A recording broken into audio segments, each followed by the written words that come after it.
Step Step back. back. This child isn't yours. That's what she said to me. Then a small voice from behind the glass. Ruth. Grandma Ruth, Why won't she let me go? I didn't raise my voice. You have I didn't no have to. idea. You have what you no just idea what started. you just started. She looked at my granddaughter through a pane of glass and decided we weren't family. I've spent 8 years on the bench making that exact decision. For other people. Never for myself. Until that afternoon. You just watched what she did next. Here's what you didn't see. 3 miles away, at that exact same hour, a different family was living through a quieter version of the same nightmare. Nobody there to speed anything along for them. No judge's name, no officer who happened to recognize a face. That's the part of this story I actually can't put down. Stay with me. It doesn't end where you think it does. If you've ever had to prove your own family was real to somebody who had no business asking, tell me where you're watching from in the comments. And subscribe to Karmaline Stories, because this one has more turns than the title lets on. Ruth Delaney, 64. A sitting judge in family court, the exact courtroom where the whole question, every single day, is who a child belongs to, and who gets to decide that. If you've ever had to perform your own legitimacy for someone who had no real right to ask for it, you already understand more about Ruth than her resume tells you. Here's what almost nobody in that lobby knew.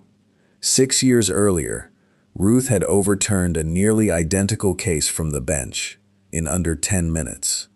A grandmother denied guardianship because a caseworker wrote that the child didn't appear to match the household. Ruth told her clerk afterward, half joking, that she hoped she'd never have to watch a family go through something so needlessly cruel again. She had no idea she'd be the one standing in that exact spot herself. Her husband David had died 6 years back, sudden, in his sleep. His reading glasses still sat on her nightstand exactly where he'd left them. Nobody who knew her well enough to ask ever needed her to explain why. Her son Marcus was a firefighter, married 10 years to a nurse named Claire. Ruth remembered the relatives who'd needed a little too long to warm up to that marriage. The questions about how the kids would turn out, asked by people who hadn't been invited to weigh in. She'd learned back then how tiring it is to keep proving a family's legitimacy to people who were never entitled to an answer. She had no idea she'd be doing that exact same proving again, 12 years later, to a stranger at a daycare desk. Their daughter Ivy was 4, fair-skinned, blonde like Claire's side, but with Marcus's exact smile, and a habit of humming while she ate that was unmistakably David's, passed down through a grandfather she'd never met. Ruth picked her up twice a week for over a year, never a problem. She kept a laminated ID and her spot on the approved pickup list in her purse anyway, not because anyone had asked, but because she'd learned some paperwork is worth having ready before you need it. She had no idea just how soon that would be tested, or how little it would end up mattering. Sunrise Meadows Childcare. 12 locations across the county. Ivy's had run fine for years. Then, that spring, a new director took over. Nancy Kessler. Her first week, she rolled out a strict new ID policy. And it didn't come from nowhere. At her last job, a toddler had nearly been released to the wrong adult. A clerical mix-up. It cost Nancy her position. She walked into this job swearing it would never happen again. If you've ever watched someone get burned once and overcorrect so hard they built a brand new problem, you already know where this is going. Because that history could have made her careful. Instead, it made her selective. Relatives who resembled the child they came for waved through. Barely a glance at the ID. Anyone who didn't match stopped, questioned, sometimes for minutes, even if they were already on the approved list. Nancy would have told you she treated every family the same. There were nights she lay awake replaying certain pickups, uneasy, unable to name why. She never let that discomfort become a real question. It was easier to call it diligence and move on. The sign-in logs told a different story. Nobody had looked yet. 4 months earlier, a grandmother named Yolanda Briggs, same daycare chain, same treatment, Picking up her biracial grandson, she filed a complaint. Regional Manager Todd Whitmore reviewed it, closed it in a week, applied as intended. Yolanda never heard another word. She switched daycares 3 weeks later. Told almost no one why. If you've ever quietly walked away from a fight because fighting felt like it would cost you more than it was worth, that's the exact calculation Yolanda made, alone, in her car. Nobody connected her complaint to what was coming. Todd made sure of that. 9 locations under him. One member corporate watched closely. Complaints escalated to the state per quarter. Fewer escalations, better bonus. Nobody above him ever asked how his complaints closed so fast. He learned nobody wanted to know badly enough to ask. It wasn't the first complaint he'd made disappear. It wouldn't be the last. And right now, this exact moment, though nobody knew it yet, a third family, 2 towns over, was walking into a different Sunrise Meadows lobby, about to live through a smaller, quieter version of the same conversation Ruth hadn't had yet. Remember that family. They matter more than you'd think. 3 weeks before everything changed, something happened that nobody thought twice about. If you trust your gut about people, you'll probably clock this before Ruth did. A Thursday. A substitute at the front desk, unfamiliar with the family. She hesitated over Ruth's name, glanced toward the back office. "Let me just check with Nancy real quick." Nancy came out. One look. "Oh, she's fine," waved Ruth through. At the time, it read as nothing. A new employee being careful. Ruth even joked about it to Marcus that night. "Getting carded like I'm sneaking into a bar." He laughed. Neither of them thought about it again. Here's what they didn't understand. It wasn't carefulness that waved Ruth through. It was Nancy's own face, recognizing Ruth's, doing silently what the substitute hadn't been trusted to do out loud. The system wasn't checking IDs against a list at all. It was checking faces against an unspoken sense of who looked like they belonged. That Thursday, Nancy simply wasn't in the mood to make a scene. 3 weeks later, nothing else was competing for her attention. She was. Tuesday afternoon in March. Marcus's shift ran long. A call came in 20 minutes before end of watch, the kind that couldn't wait. Running late might be a while. "You're it today, Mom. No backup." Nobody else on the approved list was even close by. Ruth didn't think twice. She never had a reason to before. She arrived at Sunrise Meadows at 4:45, same as always. Through the window, she could see Ivy already up on her knees at the reading corner, watching the door the way she always did around pickup time. Nancy Kessler was covering the front desk. "I need to see ID," she said, before Ruth had said a single word. Ruth handed over her license without hesitation. "I'm on the approved pickup list. Ruth Delaney, Ivy's grandmother." Nancy studied the license, looked up at Ruth, looked back down. "This doesn't match what I have on file for family. I've been picking her up twice a week for over a year. I've only been here 3 months. I don't know what arrangement existed before me." Clipped. Procedural. The exact same practiced calm that had waved Ruth through 3 weeks earlier, now aimed entirely the other direction. Ivy had spotted her through the glass. Grandma Ruth, look!" "Kids say all kinds of things," Nancy said, not quite meeting Ruth's eyes. "I'm not releasing a child based on what she calls someone." "She's called me that since she could talk," Ruth said. "You can call my son. You can call the pediatrician's office. I'm listed as an authorized contact. You can call the emergency contact number in her file right now, from your own phone, and I will stand here as long as it takes." "I appreciate that you're staying calm," Nancy said, in the specific tone of someone reciting a training module rather than actually listening. "But I need to follow protocol regardless of how confident you sound." A father nearby, waiting on his own son, glanced over and then quickly back down at his phone. The particular kind of glance that notices everything and commits to nothing. If you've ever been in a room where something was wrong and everyone quietly agreed not to be the one to say it out loud, you already know exactly what that lobby felt like in this moment. A woman a few chairs down, Sarah Kim, had stopped pretending to look at her own phone entirely. watching now, somewhere between disbelief and the beginning of shame. "I'd like to call my son," Ruth said evenly. She dialed, rang twice. Voicemail. She tried again. Same result. Nancy watched her try a third time. "I'm going to have Ivy wait in the back office until this is sorted out." Something in Ruth's chest tightened, though nothing on her face changed. "That's not necessary. I'm not going anywhere." "It's procedure," Nancy said, and gestured for an assistant to walk Ivy toward the back hallway. Ivy's excited calling turned, within seconds, to confused protest. "Grandma Ruth, where am I going?" The first crack in a 4-year-old's certainty that the adults in her life made sense. Ruth kept her voice level, the same one she used from the bench when a courtroom needed calming instead of escalating. For the first time in a long while, it took real effort to keep it sounding that way. "You're going to want to think very carefully about what you do next." Nancy did not think carefully. She picked up the phone instead, and what she did in the next 90 seconds is the piece of this story I still can't quite believe. Ruth wouldn't learn the full shape of what happened next for weeks. Nancy stepped half behind the desk, back partly turned, voice low. It wasn't the police she called, it was Todd Whitmore. "Regional office, this is Todd. It's Nancy, at Meadow Street. I've got a situation. Older black woman, says she's the grandmother. Doesn't match anything in the file photo we have on record. Kids calling her grandma, but you know how that goes.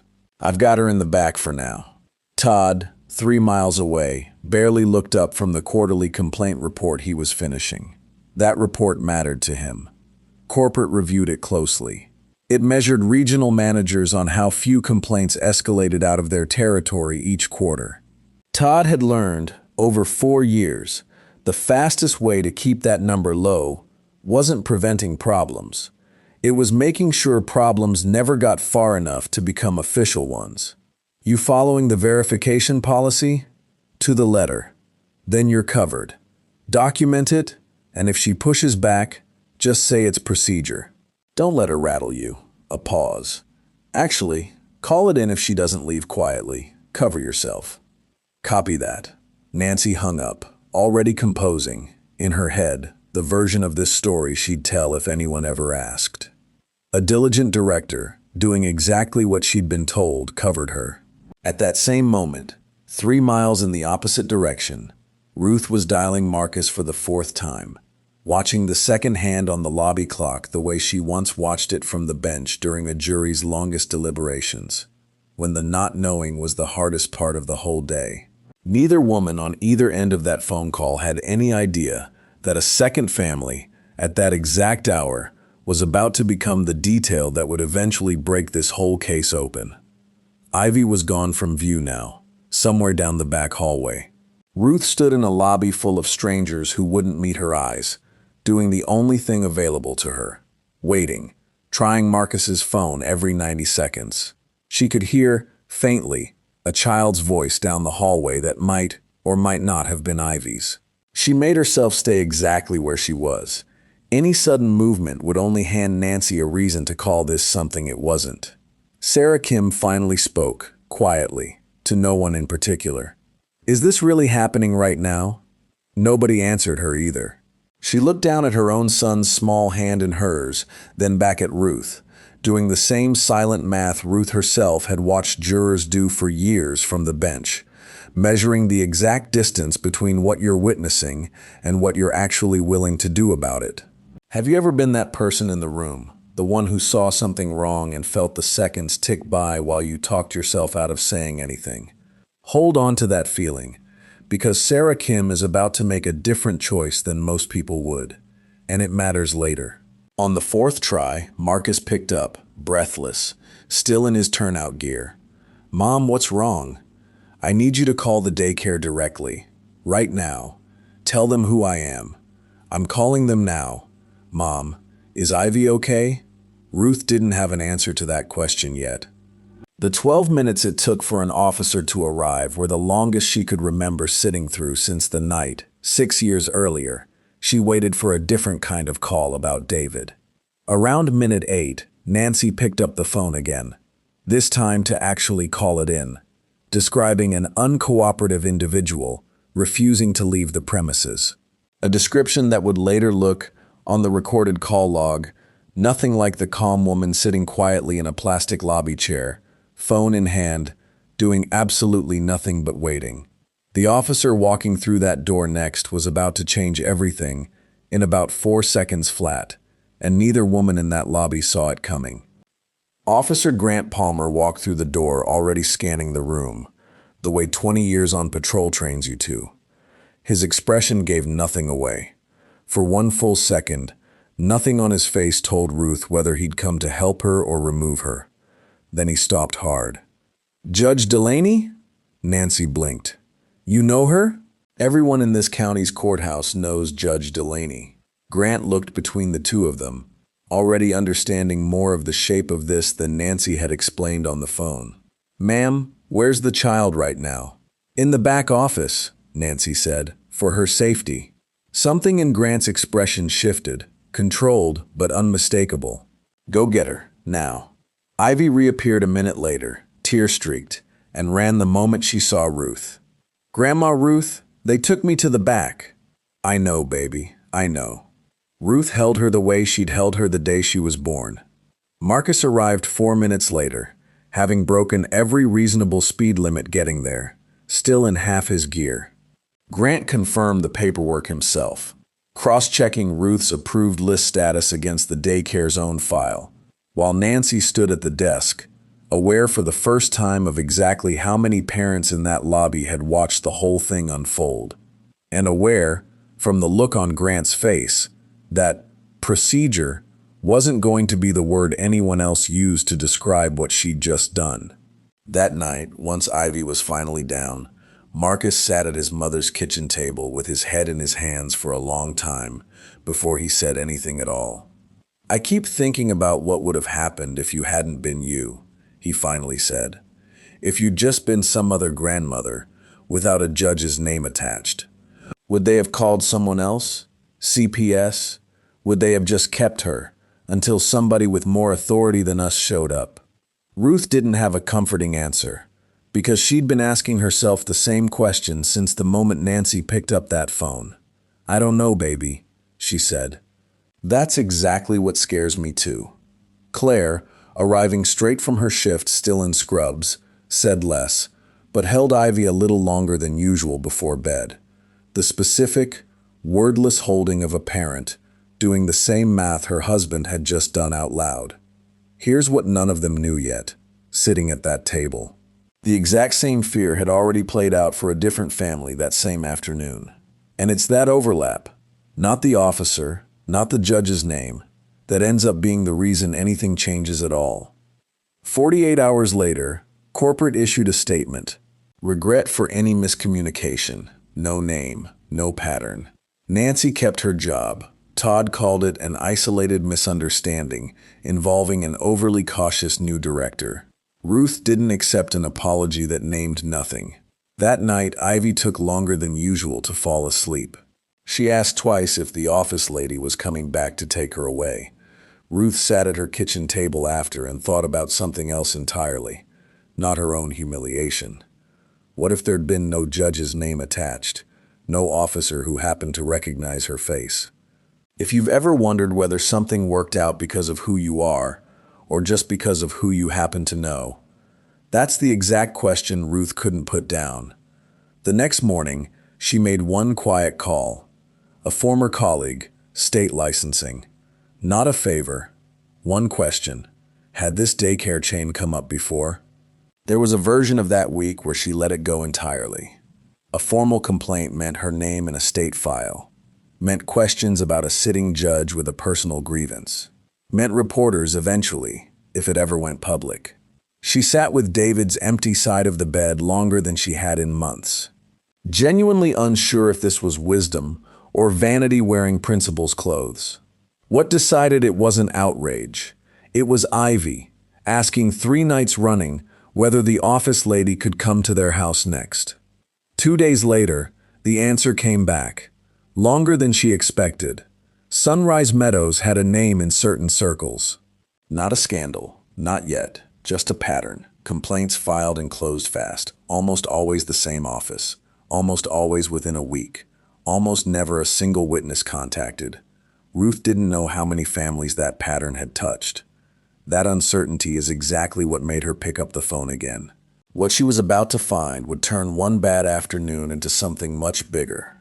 Here's what Ruth didn't know yet. What wouldn't surface for 3 more weeks. The very same day Ivy was taken to that back office, a woman named Denise Alvarez was living through a quieter version of the exact same thing. 2 towns over, her stepson didn't share her last name, didn't resemble her. No police call this time. Just 40 minutes past pickup, while the director confirmed paperwork. 2 calls to the regional office, never returned. The child released only once Denise's husband showed up in person. Denise remembers the lobby. Other parents waved through in under a minute. Her own stepson, 8, old enough to understand exactly what was being implied without anyone saying it, sitting confused in a chair by the desk. In the car afterward, he asked her why the lady didn't believe she was his mom. Denise didn't have a good answer. She never filed a complaint. Told herself it wasn't worth it. Maybe the file really had just been unclear. She'd nearly forgotten the whole thing. Then, 3 months later, a friend forwarded her a news story. A judge's fight with the same daycare chain. Something about the timeline made her stomach turn. She called the state investigator's office that same afternoon. "I thought it was just bad luck," she said. "I didn't know it was happening to someone else at the exact same time. 2 families, 2 locations, the same day, the same pattern."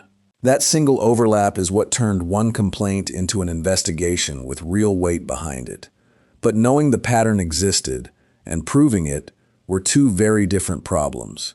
And somebody at Sunrise Meadows was about to make sure the proof never saw daylight. The state assigned an investigator. Renee Okafor. Her first move, request a full year of Sunrise Meadows pickup verification logs. Then, nothing. 2 weeks of silence.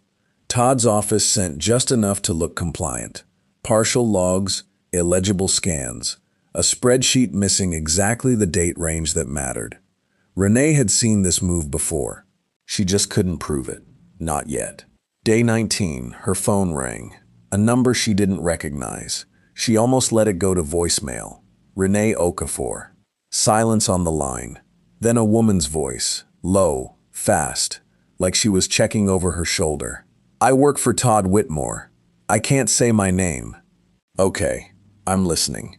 "There's a records cleanup scheduled for Friday." Sounds routine. "It's not. It's the year of logs you asked for." Renee sat up straight. "Where are you calling from?" "My car." Lunch break. A breath. "If they find out I called you, I lose my job." "Then why are you calling?" A pause longer than it should have been. "Because somebody has to." The line went dead before Renee could ask her name.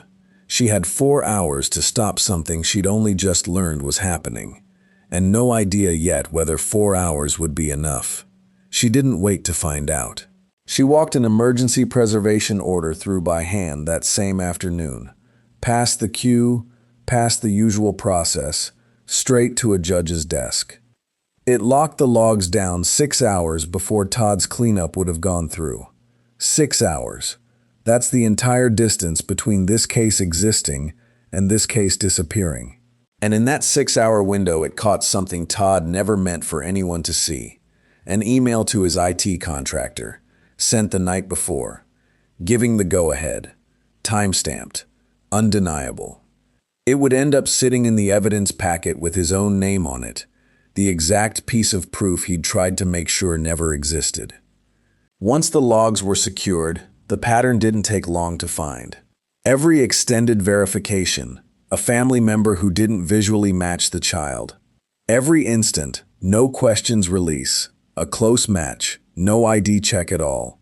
Nancy, present for nearly every flagged incident. The exact same pattern, miles away, at the location Denise had gone to. Then one more thing, buried 4 months deep in Todd's closed files. A complaint Renee almost scrolled past. Yolanda Briggs. Closed in a week. 0 witnesses interviewed. Renee called her. Yolanda was guarded at first. I already tried this once. Nothing happened, but she agreed to talk. I switched daycares, she said. I never told most people the real reason. It's exhausting, explaining your own family over and over, and having it not matter. Sarah Kim, the woman from the lobby, the one who'd watched and said nothing, came forward on her own. I keep thinking about how long I sat there before I even considered saying something, she told Renee. That bothers me more than what I actually saw. 3 witnesses, 1 buried complaint, 1 email that was never supposed to survive the week. Renee had her case. What she didn't have yet was Ruth, because Ruth almost walked away from all of it before the hearing ever happened. A Sunrise Meadows attorney called that week. A year of free tuition for Ivy. A gesture of goodwill. And underneath it, a gentle suggestion that the complaint might not be necessary anymore, now that this had been made right. Ruth let him finish the entire pitch. I'm not interested in a discount, she said. I'm interested in whoever comes after us not going through what we did. She hung up before he could answer. That same week, her old friend Patricia looked at her over lunch and didn't blink. You look tired, Ruth. This is taking more out of you than you're letting on. I keep asking myself if I'm doing this because it's right, Ruth admitted, or because I can't let go of being humiliated in front of strangers. Those aren't always the same reason. Does it matter which one, if the outcome helps the next family? Ruth sat with that a long moment. No, she said finally. I suppose it doesn't. 3 families now had a case. 1 hearing, 6 weeks out. And still no guarantee any of it would hold up in a room full of people who hadn't lived through a single minute of it. 6 weeks later, Ruth sat in the gallery, not behind any bench, her own choice, made publicly, from the start. The morning nearly fell apart before it began. 7 a.m., Renee's phone rang. Denise, I don't think I can do this. Talk to me. His father, my stepson's dad. He doesn't want our name in a public record. What if it follows him? Renee didn't push. She just stayed on the line, listening, while Denise talked herself in circles for almost 20 minutes. Then quiet. If I don't say something now, when exactly was I planning on saying it? She walked into the hearing room 11 minutes before it started. Nobody watching her sit down would have known how close this whole case came to losing its second witness before it even began. Nancy's attorney opened strong, stronger than Ruth expected. He framed her caution sympathetically. The old incident, the job it cost her, a director simply trying never to repeat a mistake.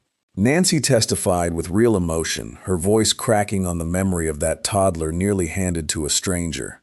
2 board members were nodding along like they believed every word of it. Ruth felt something she hadn't expected to feel that day.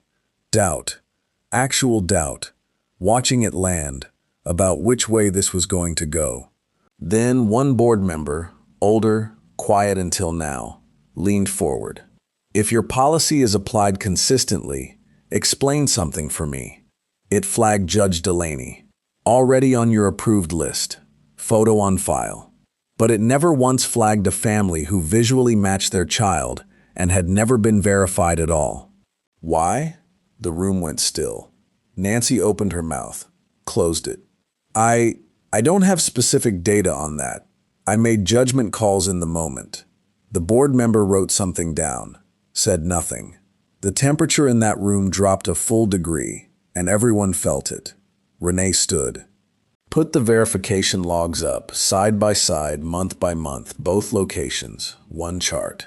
That was all it took. The sympathetic story Nancy's attorney had just spent 20 minutes building collapsed the second the pattern was visible in a single glance. Good intentions don't show up as a pattern, Renee said. Bias does. Denise testified next. My stepson asked me, in the car, why the lady didn't believe I was his mom. I didn't have an answer for him then. I still don't have a good one, except that I'm hoping this means the next kid who asks gets a better one. Then Yolanda. I called that regional office 3 times after I filed. Nobody called back once. I wanted on the record that I tried, because for 4 months, I wondered if I'd imagined the whole thing was even worth reporting. A board member asked if she thought pushing harder back then would have changed anything. She took her time answering. I don't think the problem was how hard I pushed. I think the problem was nobody on the other end was required to listen, no matter how hard I pushed.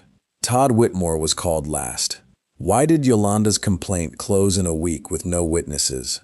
Why did he stall the state's own records request for 3 weeks? And why, this was the one that mattered, did he schedule a records deletion 6 hours before a preservation order locked it all down? He didn't have an answer for any of it. His own email sat in the packet in front of every board member while he tried to find one. The chair called a 15-minute recess before the ruling. Ruth sat alone through every one of those minutes, not talking to anyone, just watching the clock, the way she used to from the bench during a jury's longest deliberation. Except this time, for once, she had no vote in what came next. The board returned. The chair read the ruling plainly. No ceremony. Nancy Kessler's childcare licensure suspended, pending full retraining. Sunrise Meadows. Ordered to implement one uniform, non-discretionary verification standard across all 12 locations. Independent audits for 2 years. Todd Whitmore. Removed from any oversight role involving complaint review. His conduct referred for separate investigation over the attempted deletion. Ruth didn't say much. 22 years an attorney, 8 more a judge. She'd learned the moments that matter rarely need a speech. Nancy sat alone in the parking lot for a long while before driving home. She thought about the toddler from her old job, the mistake she'd spent 3 years terrified of repeating. And she understood, for the first time with any real clarity, she'd spent those 3 years so afraid of one failure, she'd built an entirely different one, without ever noticing it happening. It didn't excuse anything. It didn't undo 12 minutes a 4-year-old spent crying in a back office. It didn't undo 4 months of a grandmother's complaint going nowhere. But it was the first honest accounting Nancy had given herself since this started. She drove home that evening a genuinely different person than the one who'd driven in that morning, even if nothing about that change could give back what her caution had already cost. If you've ever had to sit with the realization that your own fear of one mistake quietly became a different mistake entirely, that parking lot is exactly where that realization lives. In the months after, Ruth started something small, but lasting. A free legal clinic, 1 Saturday a month, at the courthouse, helping grandparents and extended family get guardianship and pick up documentation in order, before they needed it, not after. She named it the Ivy Project. Yolanda Briggs volunteered first. "I want to be the person I needed 4 months ago," she told Ruth. Denise Alvarez came the following month, her stepson in tow, no longer worried what anyone would think of their paperwork. By month 6, over 60 families helped, blended families, grandparents raising grandchildren, foster parents navigating a system that hadn't always made room for the shape their families took. Ruth kept it small on purpose. She turned down a news producer who wanted to film it. The point was never to be seen doing this, she told Patricia. The point was fewer families ever needing a camera to be believed. Marcus and Claire never went back to Sunrise Meadows. Ivy started at a new daycare. Day 1, a teacher took one look at Ruth walking her in. "You must be Grandma Ruth. Ivy talks about you every day." Ruth didn't correct her. For once, she didn't have to.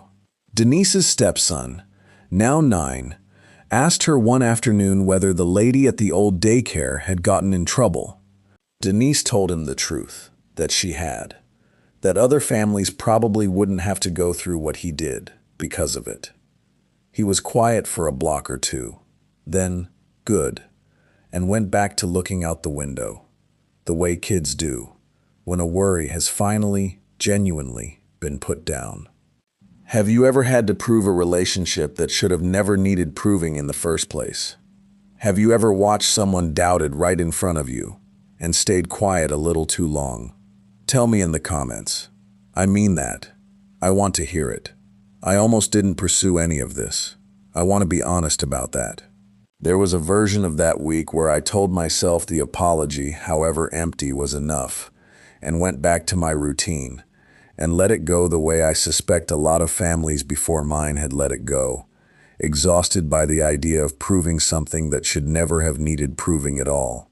What changed my mind wasn't outrage. It was a 4-year-old asking, 3 nights in a row, whether the office lady was going to come back. The story people keep coming back to isn't the hearing, and it isn't the officer who recognized my name. It's that same 4-year-old girl calling out Grandma Ruth through a glass door, certain of something the adults around her needed a state investigation to finally believe. And it's learning weeks later that on that very same afternoon, a different family 3 miles away was living through a quieter version of the exact same fear, with no judge's name to speed anything along for them at all. That's the part I still think about. Not what almost happened to us. What was actually happening at the very same hour to someone nobody was watching closely enough to help. If this story stayed with you, like, share, and subscribe to Karmaline Stories. I'll see you in the next one.